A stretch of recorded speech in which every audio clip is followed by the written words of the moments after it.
High Rise Hope Revisited is ROCKWOOL and LSE going back to the Edward Woods estate to talk to the residents there about the insulation and the refurbishment and regeneration works that have gone on.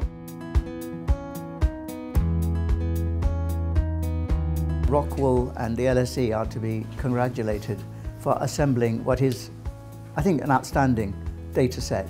What this project shows is that you don't have to demolish those buildings. You can refurbish them, you can make them not only energy efficient and better places to live in, but also more attractive and totally change their character.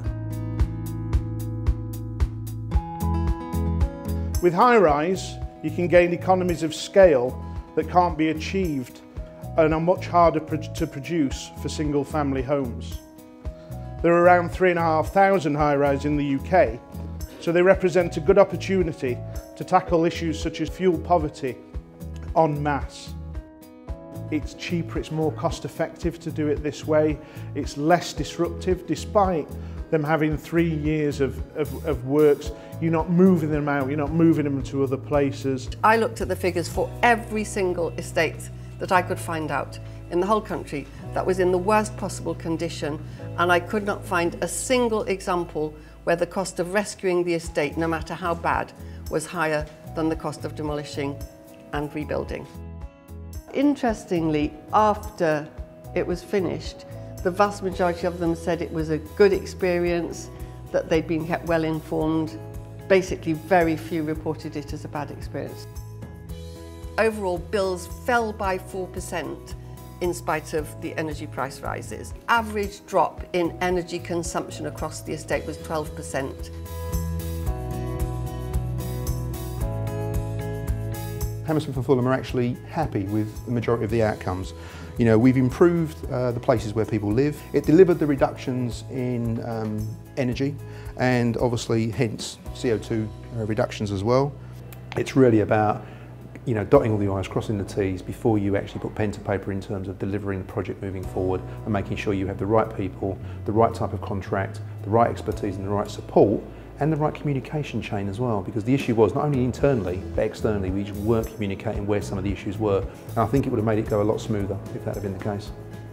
We're about to start a major refurbishment of one of our tower blocks at Wilmcote House.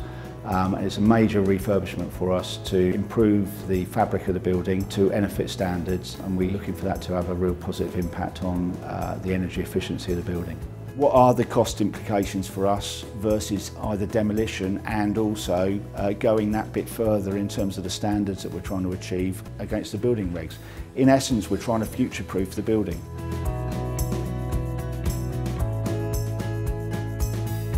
One potential model which I'm really excited about is called Energy Sprong, which is a pilot taking place in Holland, which is retrofitting a whole street. It demonstrates, once you get the basics right, that you can make a transformatory impact on people's quality of life without demolishing something huge that would take an enormous cost, both in terms of time, disruption, energy and carbon emissions to rebuild. What excites me most is really the effect that it has in terms of changing people's lives. The regeneration of communities is the reason why I'm in this. All of this effort, retrofit, energy efficiency, action against climate change, low carbon futures, ultimately has to be about people. And this is a project genuinely about people. It is a place they continually want to live in and they really seem to be thriving. It's really good.